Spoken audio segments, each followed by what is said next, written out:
Stihl 032 AV electronic. My dad actually found this saw in a dumpster, and there actually wasn't much wrong with it. Rebuilt the carburetor and replaced the clutch with a good used clutch off of eBay because the clutch shoes were all falling apart. Got it tuned to 11,000. Max on this with bar and chain installed is 13, and again, don't want to risk leaning it out any farther and burning it up. And idle speed is somewhere around 2,800 RPMs. I think I got it set at 26, 27, which idle's perfect, so no need to change it.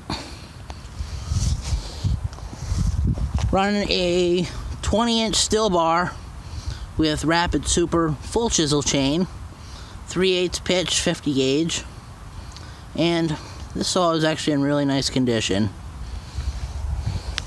And actually, pretty much every time I do fire it off, it starts up on first pull cold.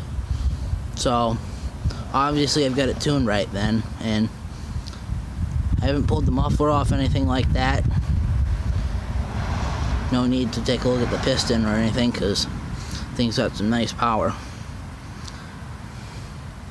And that's about it for saws I'm going to be showing you guys today.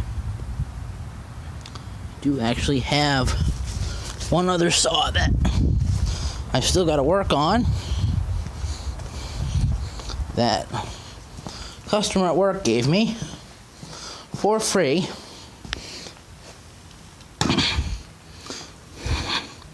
Gave me this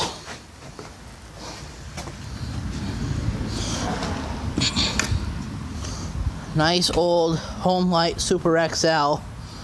Don't know if it's automatic or not. Guess I'll find out when I get it running.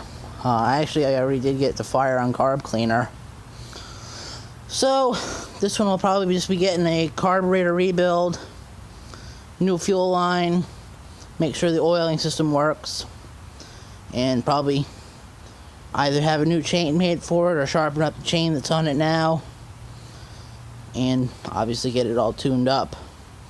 But see you later, guys. Bye.